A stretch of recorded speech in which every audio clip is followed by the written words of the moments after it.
As she said, my name is Isaac Willard. You know, I was the one who started this cemetery when I donated these 32 acres of land. You see, I wanted to build a cemetery worthy of the citizens of Paw Paw. Now, I had these grounds laid out exactly how I wanted, and I spent the last 20 years of my life beautifying this cemetery. It was my land, after all. Part of that plan was a 127-foot tall tower on the highest elevation around, and I equipped it with the best telescope I could find. My faithful dog Kato and I spent several countless hours stargazing here in the cemetery. On the top of my tower on a clear day, you could see straight to Lake Michigan. Well, unfortunately, I wasn't known for my carpentry skills, and a strong wind came through and my tower started to lean like the Leaning Tower of Pisa. Now it was still standing here, albeit a bit crooked, when I was buried here in 1879. Unfortunately, about 10 years later, a tornado came through the area and my tower came crashing down. Now, I could stand here and talk about my achievements all day, but I see that your guide is ready to get started, and I mustn't keep you waiting from what I consider my greatest achievement. So I welcome you to Prospect Hill Cemetery, and I hope you enjoy your tour. Thank you.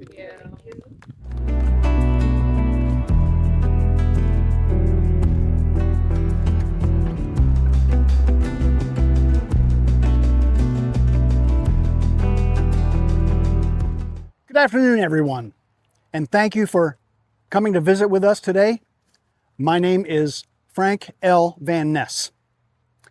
I was born in 1866, right here in Paw Paw, but I had kind of an adventurous life.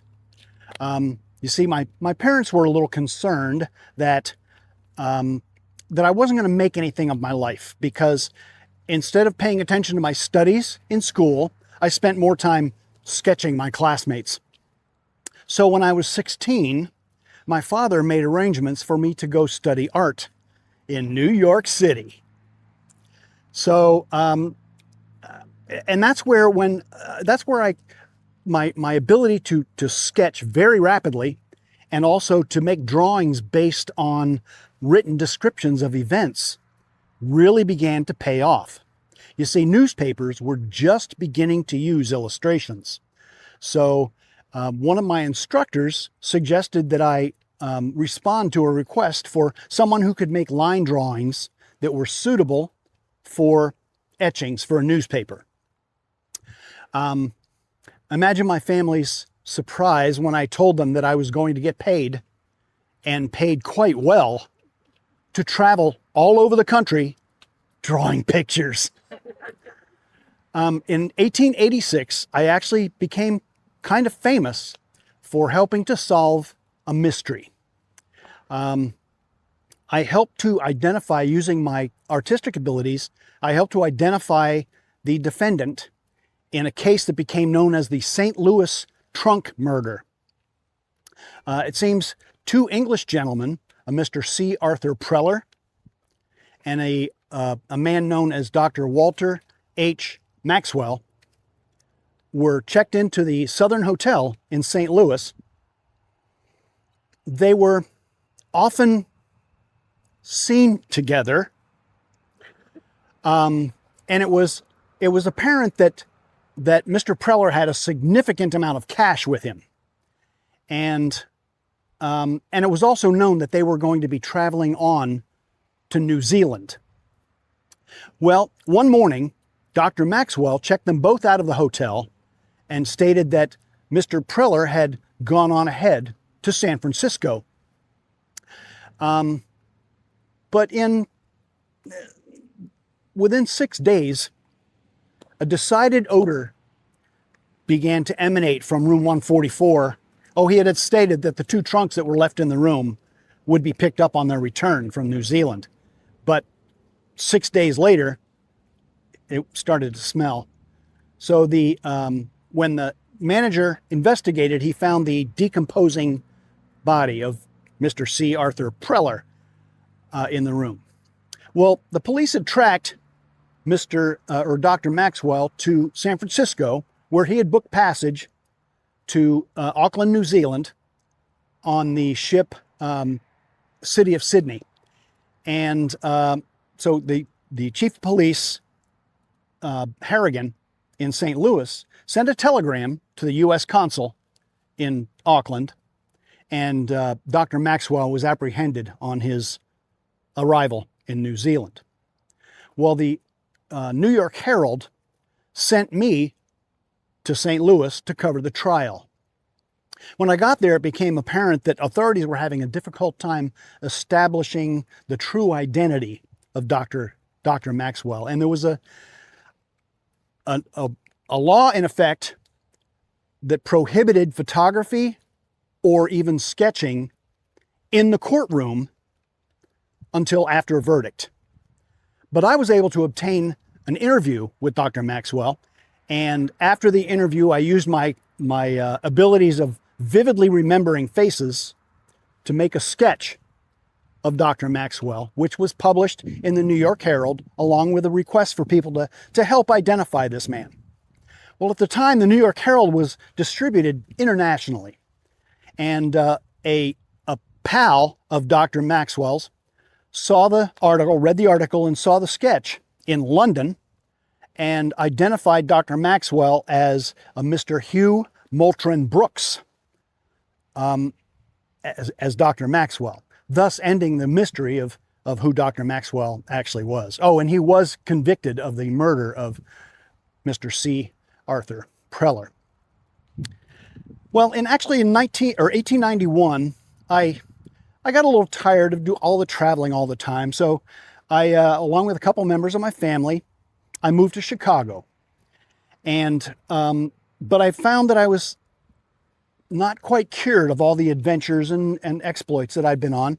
So along with a reporter for the Chicago Tribune, a Miss Connolly, we took on a challenge to pump a velocipede from South Haven to Paw Paw. Now, if you're wondering what a velocipede is, that's a very good question. A velocipede is kind of a hand pump. You've probably seen them in black and white movies. Hand pump contraption that goes on railroad tracks, and usually on railroad tracks. And they're used for inspections of rails and to do work along the rail lines. And I say usually on railroad tracks because it wasn't always on railroad tracks. And at one point, the village of Paw Paw passed an ordinance that said, "Be it ordained and established that from this day on, it shall not be legal to operate a velocipede or a bicycle on any sidewalk in Paw Paw. A fine of $10 or 10 days in jail, or both, in extreme circumstances, will be the penalty." Oh, by the way, those velocipedes were manufactured by the Kalamazoo Railroad Velocipede Company, and were in high demand all over the world for several years. Anyway, to get back to my story, in June of 1891, that Miss Marguerite Connolly and I, that reporter, were married. And I settled in Chicago. I opened a portrait studio in Chicago, and I was known for many of the portraits that I did. In fact, I did a portrait of Chief Dennis Joseph Sweel of the Chicago Fire Department in honor of his 50 years of service. And I did a portrait of poet Eugene Field, and it was on display in the front window of Pitkin and Brooks on State Street in Chicago, and drew quite large crowds. And from then on, I was commissioned to do many portraits of prominent military men. But I never forgot about Paw Paw. In 1924, the Paw Paw High School Alumni Association asked me to paint a portrait of the Old Red Brick, which is the school that I attended, and was a prominent landmark in Paw Paw. And you can still see that portrait in the lobby of Freshwater Church, right downtown Paw Paw. And perhaps you might remember just a few years ago, a couple of my murals came under, were quite controversial. in 1908, I was asked to paint a couple of allegorical murals for the new courthouse. Well, I heard that in 2019, there was a petition to cover up some of the women and a man in those murals. One of the judges asked the county commissioners to cover up to vote on a petition to cover up the naked people in those murals. She felt that they were objectionable because they might be offensive to people coming into the courthouse for cases of abuse. But the people of the citizens of Paw Paw rallied, and they came up with a petition to leave the murals alone, and gathered over 1,440 signatures.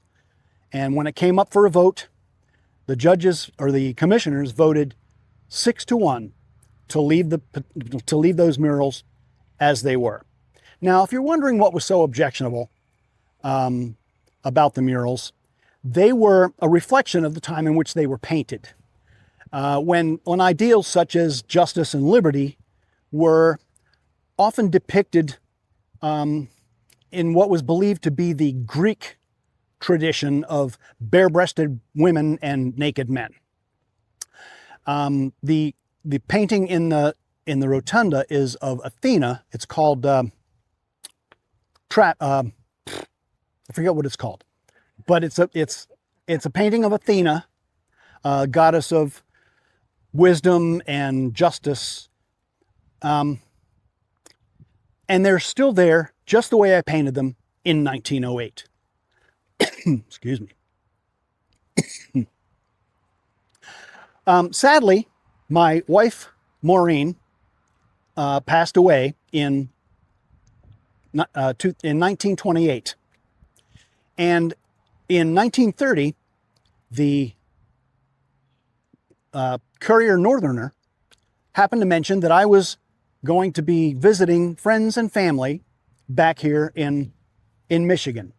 And an old sweetheart of mine from years gone by read the article. Her name was Rose Threadgould, and she wrote me a letter.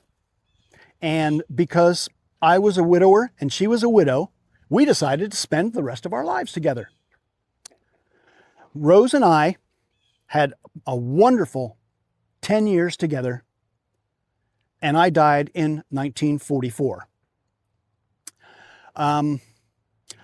One last thing before I send you on to your next stop.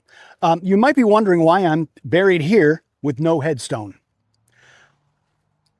Orrin Rowland and I were good friends and confidants all through my life, and he was a mentor of mine. So I decided that it just made sense that I'd be buried right next to him so that we could continue our friendship and our conversations for all eternity. Thank you very much for visiting. Please continue on and enjoy the rest of your afternoon. Thank you.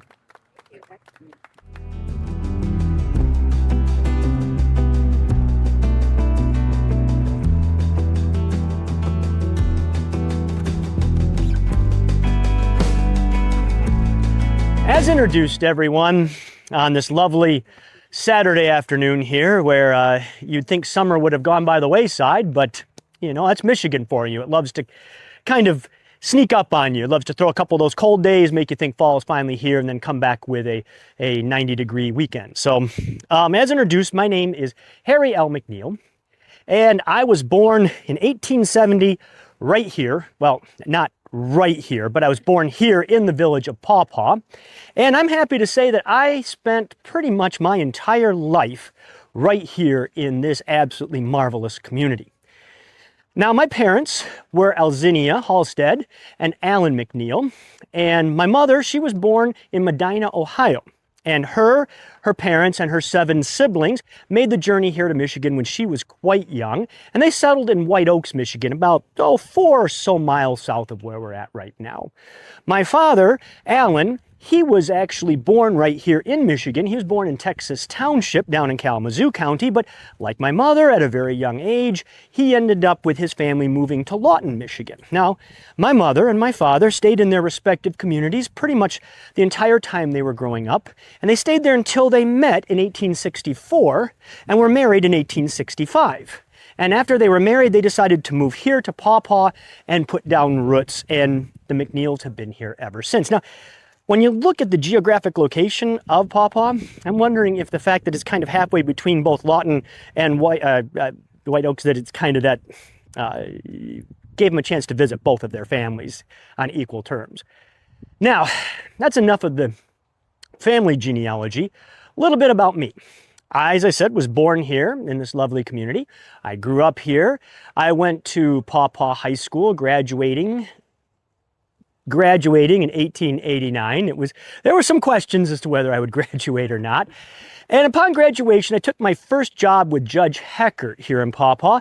And despite the best efforts of Judge Heckert, I decided that I wanted to pursue a career in law. I became enamored with law. So I decided that I would apply to, I was accepted in, and I graduated from, in 1892, the University of Michigan with my law degree.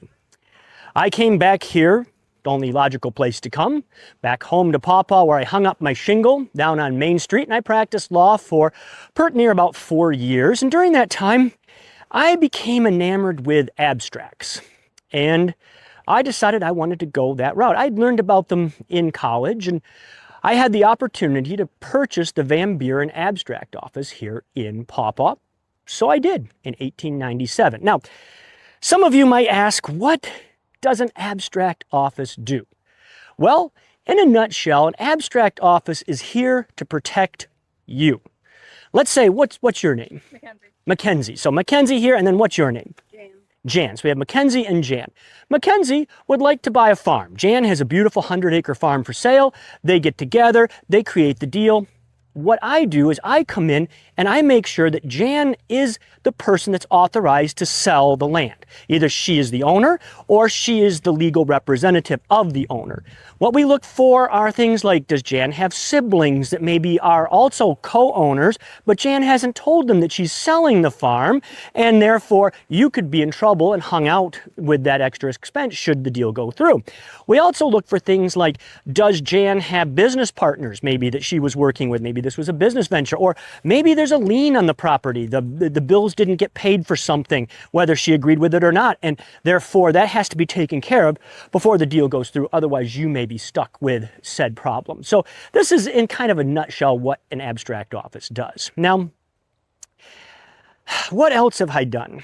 Well, on a state level, I started the Michigan Abstractors Association. I was the secretary for 4 years and then the president in 1918. On a national level, I started the Association of Tradesmen. So I shouldn't say I started it. It was a group. We got together and decided we needed this type of organization. So I did that. And then here in Paw Paw, what would interest you? What would you find? Well, this you might find this interesting. 1907. I got together with 4 other individuals, prominent individuals, and we decided to propose a bond. You see, we wanted to build a hydroelectric power plant. Now, prior to this, Paw Paw received its energy, its electricity, if you will, from a coal-fired steam plant. And, you know, that's not really necessarily the most efficient type of way of producing energy. But we had an ulterior motive. You see, we also felt that Paw Paw could use some sort of kind of touristy destination. We wanted to try and create a resort feel, an atmosphere, if you will, here in Paw Paw. And we wanted to do this because when you have a resort atmosphere, a touristy atmosphere, the tourists come and they bring with them their tourist dollars, and they spend those tourist dollars, and other people see those dollars being spent, and they decide this may be a great place to live and to set up business, and you watch your community grow. So we pushed through on that bond. The bond was passed, and we had a dam built across the Paw Paw River. The hydroelectric plant was constructed, and then bingo, behind that dam, Maple Lake was formed. And Maple Lake is a fantastic tourist destination for bathers, swimmers, fishermen, boaters, people who just want to come and enjoy the glorious vistas of Maple Lake and stay for a day or a week or a year or forever. So I felt this was one of the biggest feathers in my cap, and I'm happy to say that I was the very first secretary of the Maple Lake Development Association. Now, other things I've done in the community, I served as village president. That was a great honor. I served on the Board of Education. I served on the library board. I became enamored with an organization, brand new, some of you may have heard of it, called the Boy Scouts. They started in England, and I thought we should have a chapter right here in Paw Paw, a troop, if you will. And I felt it was necessary to help kind of take our boys who, in some cases, were a little rough around the edges and refine them, give them direction and so forth. So I worked with Mr. Spicer, whom I believe that you're going to see here in just a moment next door, and we brought that first troop here, and I actually served as the very first scoutmaster for the Paw Paw troop.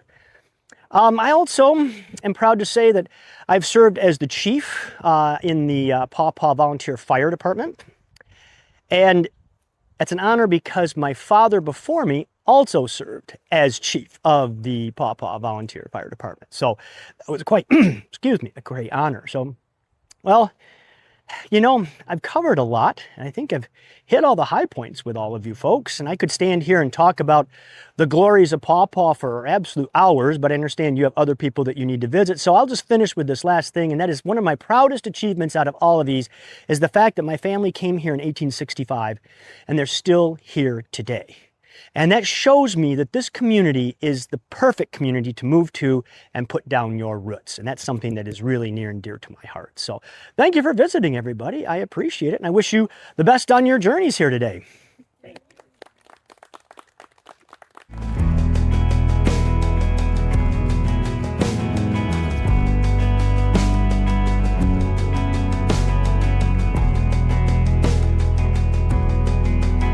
My name is Harold Spicer, and I was born September 23rd, 1879.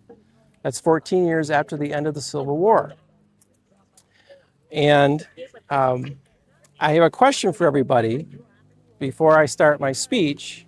I have a question. Did anybody physically have a newspaper in their hand and read it to start the day today? Has anybody held a newspaper in the last month and read it? Nobody? A few people? Okay. The reason I ask is because I was a newspaper man for most of my life, and reading the newspaper was a ritual that most people had in my day to start the day or to end the week, perhaps. I have a long history here in Paw Paw. My mother was Araminta Granger Spicer, and if you were here last year, you may recall her father, General Thomas Granger, talk about the family history for them. He was a general in the Civil War. My father was Daniel Spicer, who came to Paw Paw in 1864 from the state of New York. Now, many of our early residents in Paw Paw came from the state of New York looking for new opportunities. My parents were pioneers in the grape industry, and they lived in the Lawton area until 1880, shortly after I was born, when they moved to the old Granger house in the 300 block of East Michigan in Paw Paw. It was one of the 3 oldest homes in Paw Paw at the time. I married Jane Elsie Simpkins in 1910, and our son Frank was born 3 years later. We were the 3rd generation to live in the old Granger house at the time.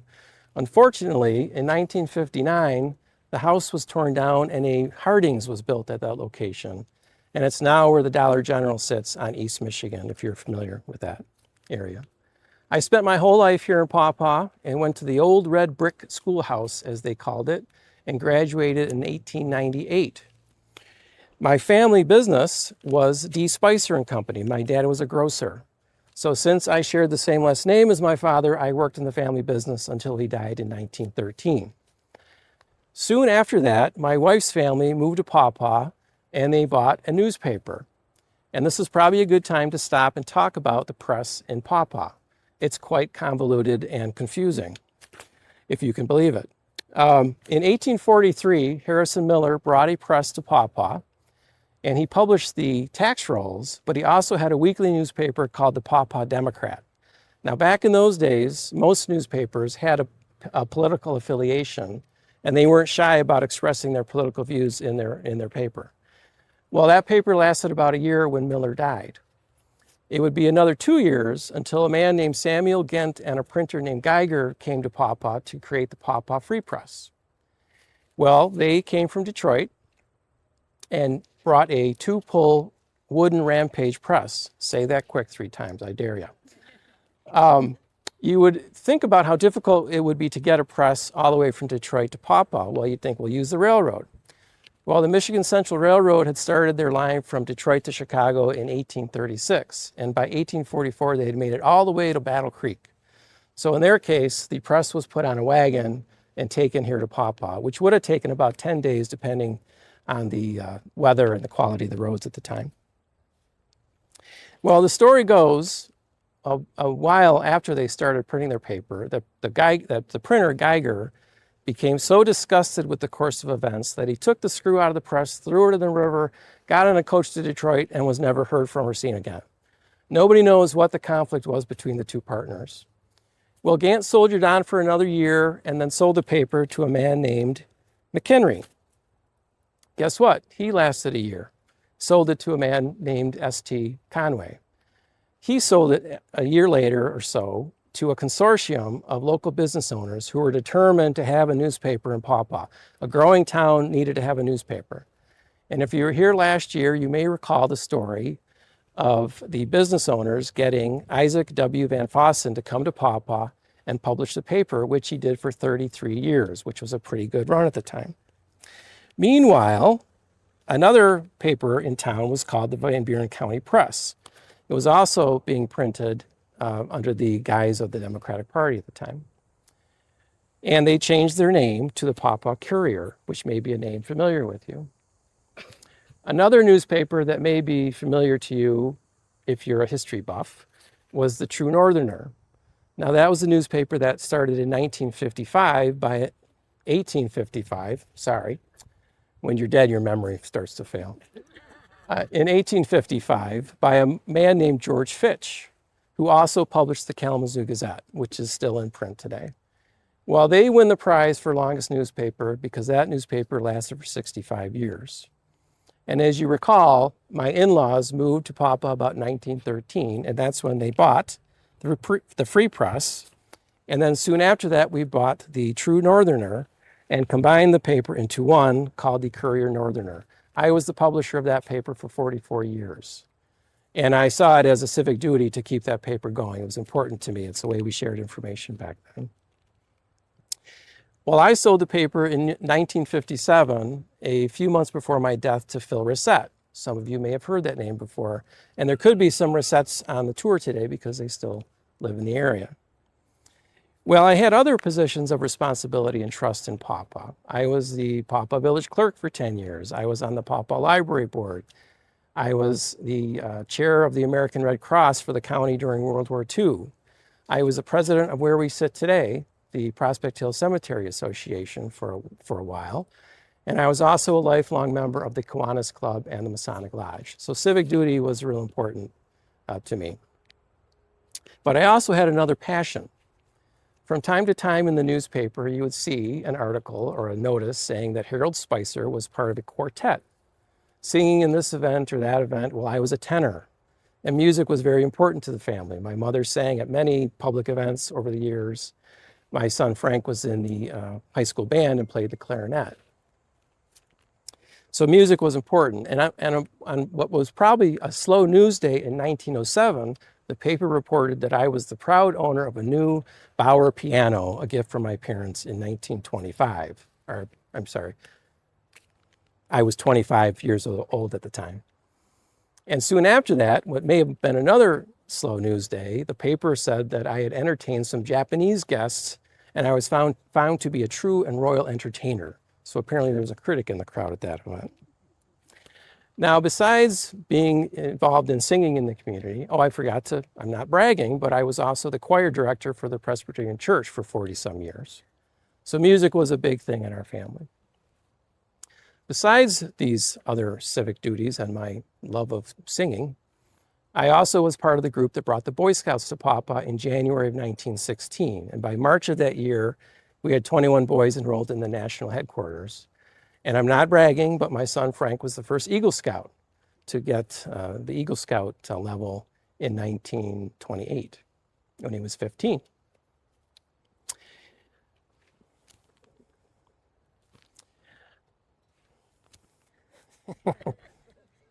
Okay. Near the end of my life, the Chamber of Commerce announced that they were going to hold a dinner in my honor to reward me or recognize me for all my public service and owning the newspaper for so long. And I was quite proud that they were recognizing me after all those many years. But I didn't make the dinner. Something came up that I couldn't make it, but I had a good excuse. You see, I died the day before the dinner was supposed to be held. So instead of a dinner, a funeral was organized and held at the old Granger house a few days after my death. And something else odd happened earlier in the week that I think may have precipitated some of my failing health at the time. I had taken out my housekeeper, Evelyn, who was 77 at the time, to dinner. And on our way back, we stopped for a visit, and poor Evelyn was hit and killed by a truck trying to cross Red Arrow Highway. I think that stress and strain may have impacted my health at my end of days. I'm sad to say that there are no more Spicers left in Paw Paw.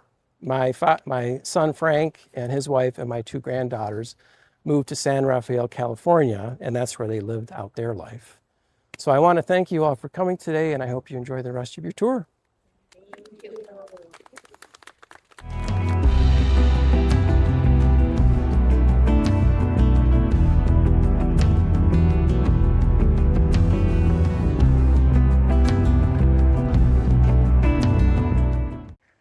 I am Charles E. Mather. I was born in 1856 in Waverly Township, and at the age of 12, my family moved right into Paw Paw, and I lived in the same house until I died in 1932. Now, before I get into myself too much, I want to talk to you about my entire family, which have quite an extensive military presence. And they've always seemed to find themselves right in the thick of things. Now, first I would like to introduce you to my father, Spencer Mather. He was born in 1827 in New York and then moved to Paw Paw in 1846. He married Sarah Francis in 1849. Now, they only had 3 children. My brother Alonzo, then I was born, and then my sister Ella. I do not have a whole lot of memories of my father, as I was only 8 years old when he enlisted to serve in the Civil War. He joined the 13th Michigan Company H. Now, he didn't join until 1864. Well, the war had already been going on for over 2.5 years, and the 13th Michigan had fought some pretty significant battles. Main one was in 1862. They managed to be victorious at Stones River and secured Middle Tennessee for the Union. That was very significant because up until that point, there had not been very many Union victories. And this came right on the heels of Fredericksburg. So it was great for the country's morale. Now, they fought some more battles, but in 1864, January, they were sent home to Kalamazoo for 30 days rest and to enlist more soldiers. So that is when my father joined. He was 37 years old. That is very old for a soldier. In fact, the other soldiers would have referred to him as the old man, as he would have been old enough to have been their father. He was sent down to Lookout Mountain. That battle had already been fought, but they were there. He was working within 6 months. He passed away. So he is buried on the battlefield in what is now the National Cemetery at Lookout Mountain.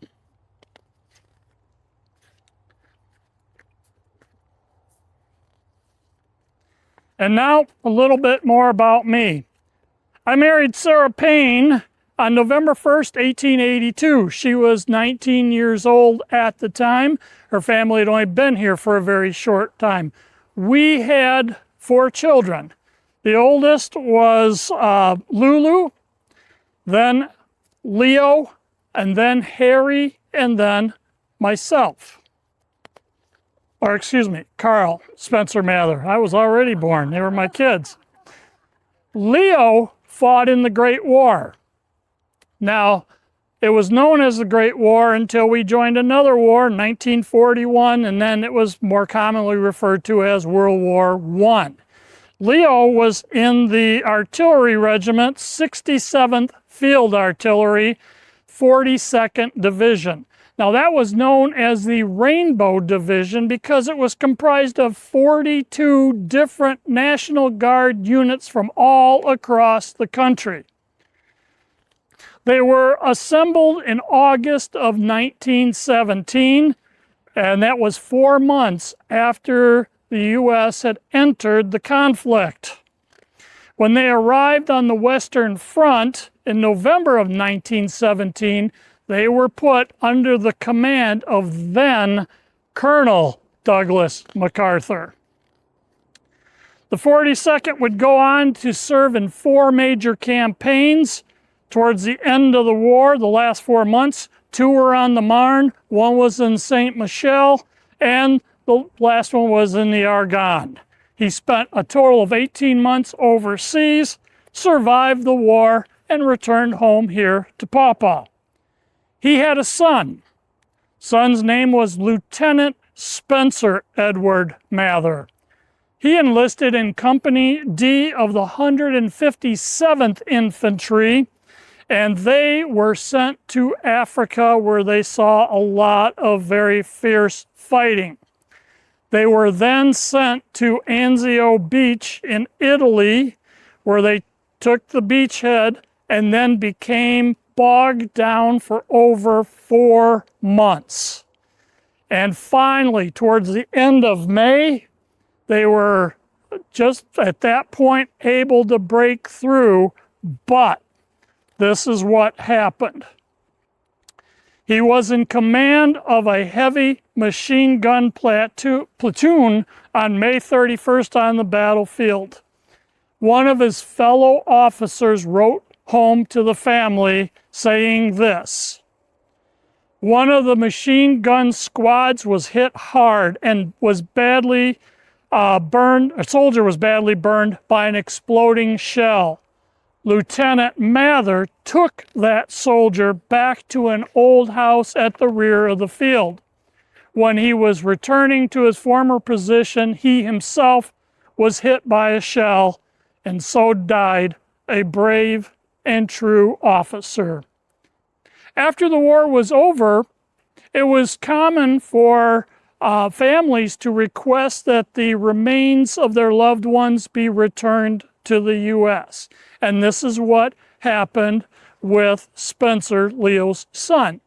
He was returned in 1948. And there was a service right over there, August 10th of 1948. And it was said that Leo was in excellent health on that day.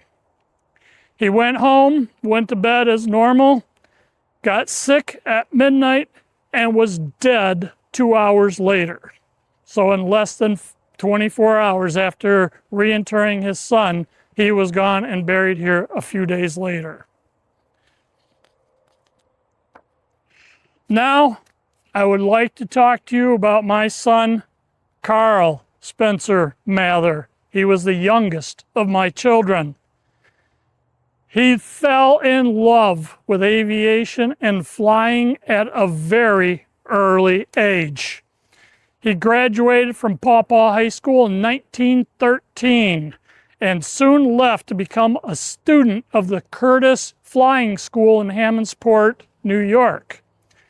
You see, Glenn Curtiss was a pioneer of aviation.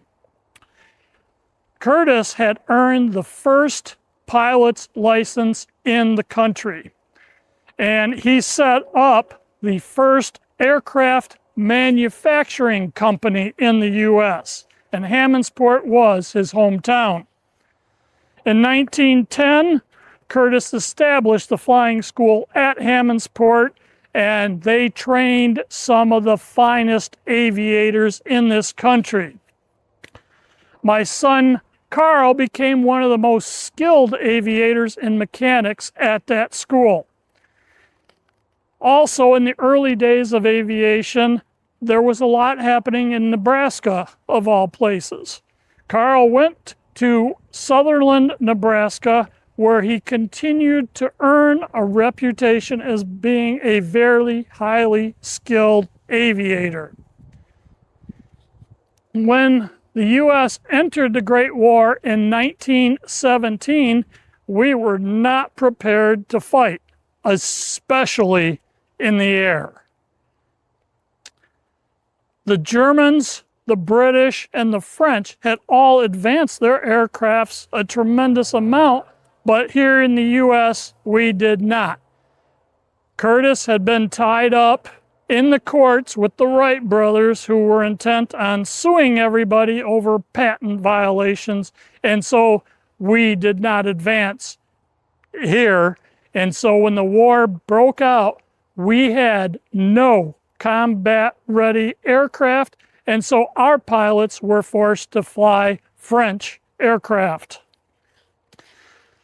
In October of 1917, Carl enlisted in the aviation section of the Air Corps of the United States Army, the forerunner of the United States Air Force. Now, you should know that when we started World War I, we only had 65 pilots. So the aviation section concluded that the best thing to do was to start training reserve aviation officers. And so a three-phase cadet program was established with 8 weeks of ground school, and it was organized at 6 different American universities. Carl passed his reserve military aviator test on January 20th, 1918. 5 days later, January 25th, 1918, he was sent to Ellington Field in Texas. January 30th, so 5 days later, he is flying in his JN-4 Curtiss airplane, known affectionately as a Jenny, and there was 3 pilots, and he was bringing them into a formation. And this is an account of what happened by one of the officers. The following was set to the Kalamazoo Gazette, written on a large piece of fabric that was cut from the wing of Mather's airplane. February 3rd, 1918. Perhaps you have heard of the sad incident in which the lieutenant from Paw Paw was killed. This is a piece of one of the wings from that plane. They started out in a formation of 3, and as he started the closing, the front 2 planes entered a thick fog bank off of the Gulf. They collided at 5,000 feet in the air. The third man in that formation heard the crash because he had not quite entered that fog bank. Think about it. Those planes are very, very loud. The propeller spinning right in front of him. He heard the crash. It had to have been loud. He landed, he followed them to the ground, and he landed near the wreck, and finding the 2 men dead, got back in his plane and flew the 6 miles back to the field and reported the accident. The engines were destroyed and none of the parts in the planes could be used over. Signed, Corporal Scott Matthews. On February 3rd, 1918, Carl's remains were sent back here to Paw Paw. The casket was wrapped in an American flag, and on top of the casket were the outstretched wings of the insignia of the United States Air Service. It had been presented by his comrades. 6 of his high school classmates were his pallbearers, and they took the casket through a procession through Paw Paw. The school's flag was lowered to half-mast, and the bells in town tolled as the procession carried him out here to Prospect Cemetery. These are the remarks that were made at his funeral by Reverend C.H. Heaton. Carl Spencer Mather, soldier, patriot, has fought a good fight and has finished his temporal course. That course, while short and not especially eventful, lay in a straight line from where there was no deviation. His life was early dedicated to the cause of his country and of humanity, and to that cause he gave his last full measure of devotion. Mr. Mather fought a good fight, not only in the sense that the cause he was engaged in was a most righteous one, but also in a further sense that the motive that inspired him was one of higher and nobler purpose. When he received his second lieutenancy, it was a great disappointment to him that he was not named a first lieutenant. Many with equal training but far less ability than him had achieved that higher commission.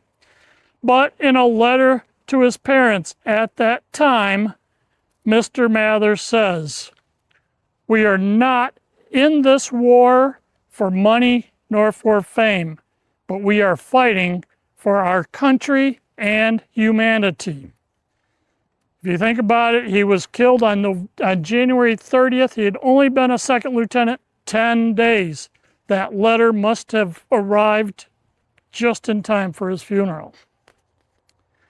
A motive like that, which subordinates all personal interest to that of a great cause, constitutes our patriot a national hero. He fought a good fight. This proposition is established by the facts. And as I have said, the cause was righteous, the motive was pure. The remaining pilots in the class that he was in Ellington Field were relocated to Mills Field outside of Sacramento, California. They requested that Mills Field be renamed in his honor to Mather Field. Mather Field grew to become one of the largest Air Force bases in Northern California. Servicemen training to become pilots, navigators, observers, or bombardiers during World War II were sent to Mather Field, and those that were leaving for the Pacific Theater left from Mather Air Force Base. Mather Field was the only aerial navigational school during the Cold War for what would become the United States Air Force. It was a training ground for countless pilots from 88 Allied countries following World War II all the way into the early 1990s. Now I'd like to close with the final words spoken by Reverend Heaton over Carl's remains. His fond hope that someday he would have the privilege of fighting on foreign soil was never realized. He was disappointed in that expectation of coming into direct combat with the enemy. If these hopes were in the line of his God-given course, then that course was not finished. But is it not possible that in his mission and this great struggle might have been otherwise? It may be that the great task was to inspire by his noble life and his heroic service a multitude of other young men of this and other communities to spring to the colors in this hour of our country's deep need. Again, his great service to the country may have been to help those who stay at home, those that do their bit for their country. Many grumble because they're asked to give to the Red Cross, the YMCA, the Knights of Columbus, and many other similar objects, or to invest in Liberty bonds, or in war savings stamps, or even to pay their income tax. How small such grumblers must seem in the light of the multitude of his sacrifice. If this was his God-given task, then he has finished his course. We may paraphrase the lines of the immortal Lincoln and have in a nutshell the message of the hour. The world will little note nor long remember what we say, but it can never forget what he did. It is for us, the living, rather to be dedicated here to that unfinished work for which they fought here and have thus so nobly advanced. It is rather for us to be here dedicated to the great task remaining before us, that from these honored dead we take increased devotion to the cause for which they gave the last full measure of devotion. That we here highly resolve that these dead shall not have died in vain, that this nation under God shall have a new birth of freedom, and that the nations of the people, by the people, and for the people, in spite of Prussian militarism, shall not perish from this earth. Thank you.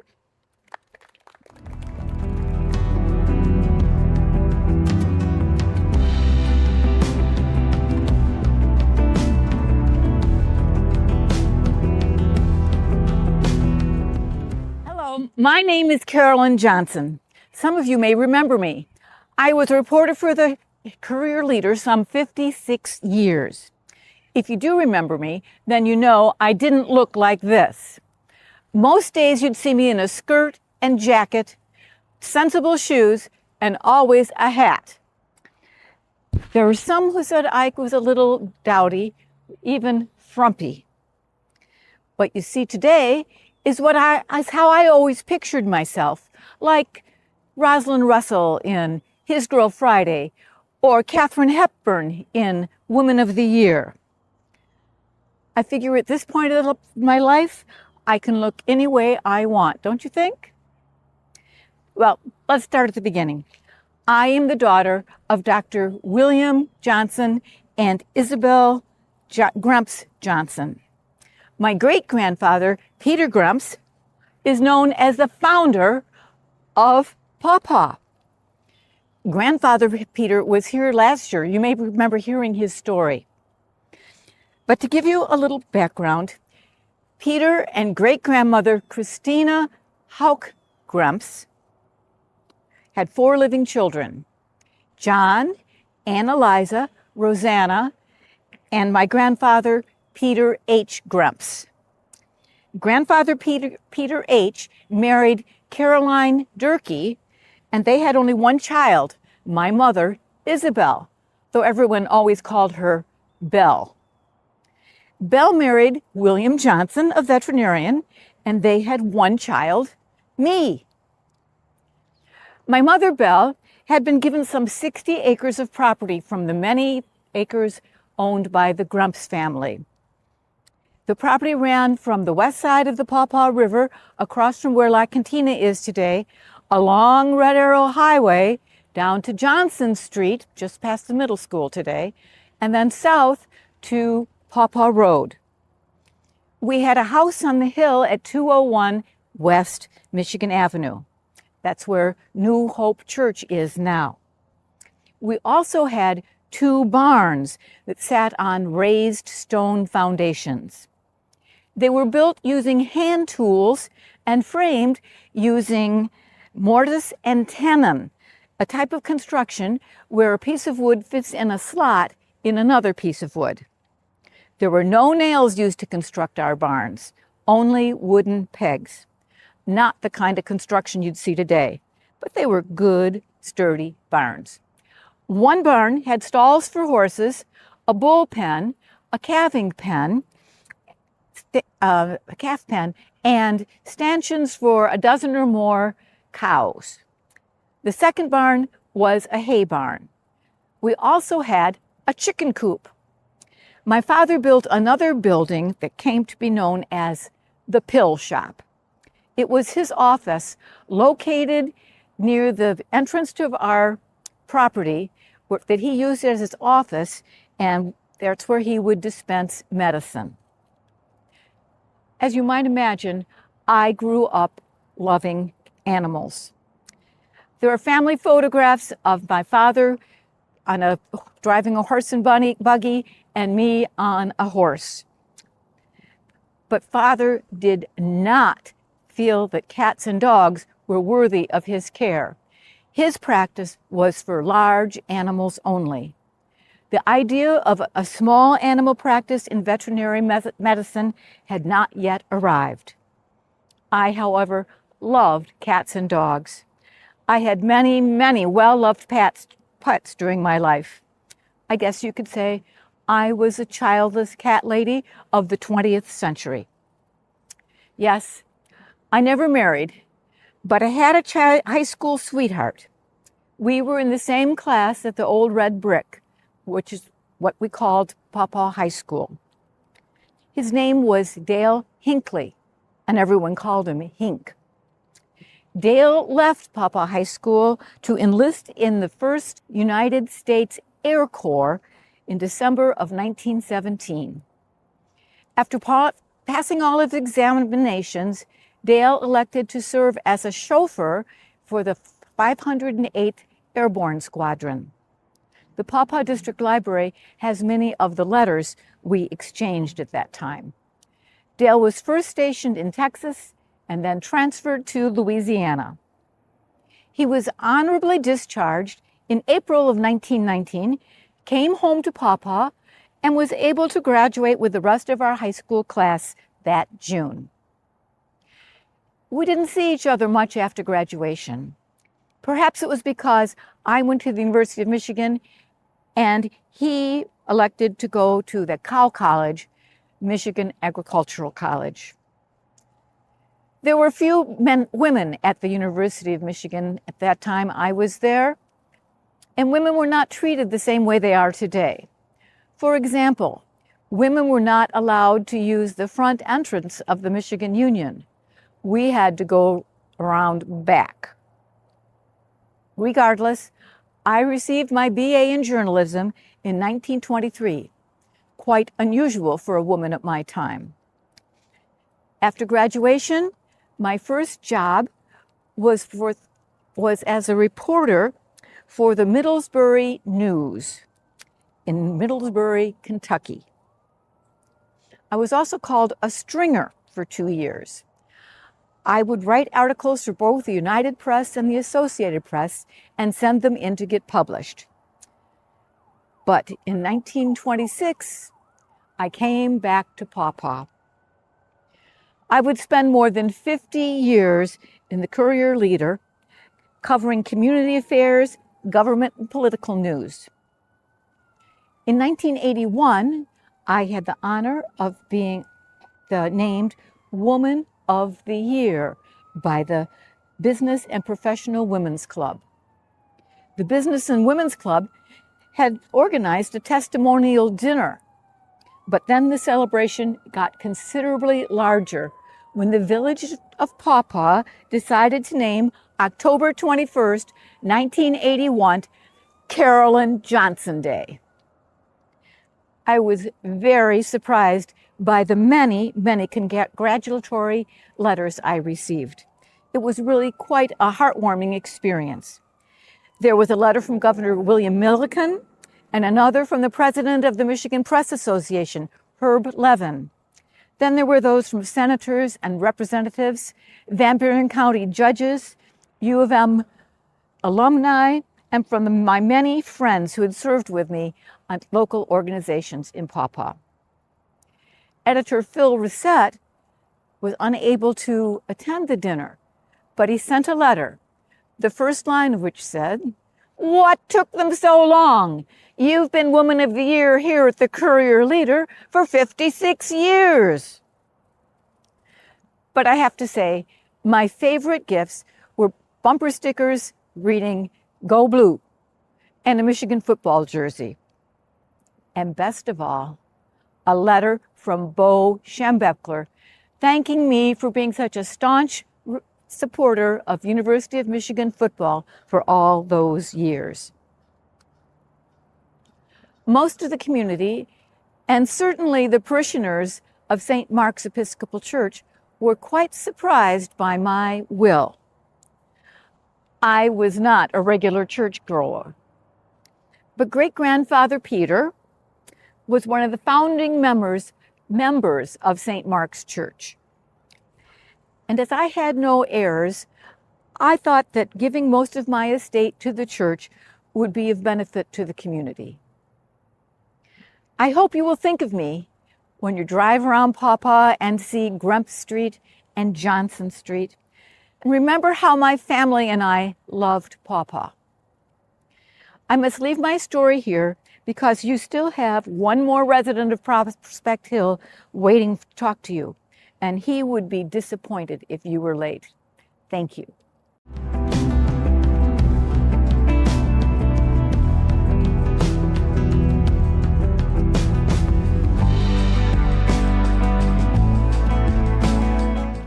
Good afternoon and welcome. As I just mentioned, my name is Jeremiah Howland Simmons. I was born in Woodstock, Vermont in the year 1800. I was one of 7 children born to Howland and Experience Dunham Simmons. Let's see, in 1826, I married Sarah Baker Phillips. We would have 2 children, Orville and Irene. My sister Susan, in 1831, married a gentleman by the name of Daniel O. Dodge. Susan and Daniel, pardon me, left Woodstock in 1832 to go to Prairie Ronde, now known as Schoolcraft. If you met Peter Gremps last year, right up on that hill there, he told you that one of the very first things he did when he came to the village was to induce Daniel O. Dodge to come to Paw Paw and start a tavern, which he did. And soon Dodge's Tavern became one of the most noted stops on the Territorial Road stage line. Indeed. Now, on the advice of Susan and Daniel, my wife Sarah and I and our son Orville came to Paw Paw in 1835. Then in 1836, my parents, Howland and Experience, brought the rest of the family, Elizabeth, Louisa, Emmeline, and Anson. Oh, and my daughter Irene was born in Paw Paw at the Clifton House in 1838. You may have noticed that the townspeople refer to me by the honorific of Squire Simmons. The roots of my family go all the way back to the Plymouth and Massachusetts Bay colonies. I have the, privilege of having some rather well-known ancestors. Probably the most famous was a gentleman by the name of Roger Williams. Williams was an ordained Anglican minister who left the established Church of England, the Anglican Church, and became a Puritan. The Puritans were the ones who came to Massachusetts in 1630 and begun the Massachusetts Bay Colony. Williams, the difference between Pilgrims and Puritans, very simple enough. The Pilgrims wanted to separate from the established church, whereas the Puritans wanted to purify the established church. Williams ran into conflict with both the Puritan and Pilgrim settlements, first and foremost because he did not believe in the authority of the church to enforce religious conformity. Also, he did not approve of any charter that did not include the legitimate purchase of Native American lands. I thought that was rather nice. He was summoned to appear before the General Court in Boston in 1635, where he was convicted of heresy and sedition. He was banished. But in 16, we're 200 years earlier, in 1636, looking for a place to establish yet another colony, he purchased a tract of land from the Narragansett people and started a permanent settlement that he named Providence Plantation. Providence Plantation would one day become the state of Rhode Island. And, it was William's belief in the separation of church and state. It was a key influence on the thinking of our founding fathers, and I am rather proud of that fact. Our home in Paw Paw was the Clifton House. It was both our home and a hotel. It was located on Kalamazoo Street, approximately behind where Warner Hardware Supply Store is now. I've heard that it was still in operation in 1970 when it was finally torn down to make way for an automobile dealership. Of course, when we built it, there was no Kalamazoo Street. Indeed, the virgin forest came right up to the front door. It wasn't that unusual to find a bear on your doorstep. I took an active part in the growing community, tried to anyway. I was the first judge of probate. I was the Van Buren County's first register of deeds. I served as a township supervisor. And I was one of the founders of the Paw Paw Masonic Lodge. I helped to survey the village streets, including this cemetery, along with your host, Isaac Willard. I would be only the second person to be buried here in Prospect Hill. Peter Gremp's first wife, Christina, was the first person. My family had a store on Main Street. It was J.H. Simmons and Company, dealers in, everything. Stoves, hardware, steel, iron nails, cutlery, carpenter and joiner's tools, etc., etc. I also built the first carding mill in Van Buren County. Now, a carding mill is a facility where raw sheep's wool is processed by special machines and turned into continuous fiber strands, which can then be spun into yarn. It was a big step up from the laborious process of hand carding. As I've mentioned, when my family first came to Paw Paw, we lived in and operated the Clifton House Hotel. Unfortunately, like so many of Paw Paw's early families, there are no Simmons currently living in the village. My sister Susan Simmons Dodge died in 1836. She was the one who prompted the rest of the family to come out here, and she died shortly after they arrived, unfortunately. She was the first person to be buried in Pioneer Cemetery in the village. In the early days, there were many diseases that felled even the hardiest of settlers. In 1 year alone, 1837, we lost my father Howland at age 65, my sister Emmeline, only 19, as well as my younger brother, Anson. In 1839, it was my sister Louisa, age 30. I'm happy to say, though, that my mother Experience lived to be 80 years old, a long, full life in those days, and not too shabby these days, as a matter of fact. My sister Elizabeth never married. She lived with our mother and ran a dame school. A dame school was normally run by an older woman. The purpose was to teach the young children the fundamentals of reading, writing, and arithmetic. For many of these children, this would be their only formal education. Elizabeth lived 4 years longer than our mother. She died in 1853 at the age of 46. Now, all of those members of my family are buried in Pioneer Cemetery, the first cemetery created for the village of Paw Paw. And then, as you've heard, in 1859, Isaac Willard donated this land to, quote, build a cemetery worthy of the citizens of Paw Paw, end quote. And I think they did a pretty good job, actually. A short distance up the hill, right there, as a matter of fact, you'll find the resting places of both the Simmons and the Van Fossen family. The Van Fossen family are related to us through the marriage of my daughter Irene to Isaac Warren Van Fossen in 1858. The dates drive me nuts. Sorry. In addition to myself, my wife Sarah, my son Orville, and his wife, Margaret Gremps Simmons, are buried here. As you may suspect, Margaret Gremps Simmons was the daughter of Peter Gremps. Now, you just met Caroline Johnson. I believe Margaret was her aunt. Orville and Margaret had 2 children, Clayton and Ida Mae. And again, as you may have learned last year, Isaac Warren Van Fossen told you about the early deaths of both Orville and Margaret.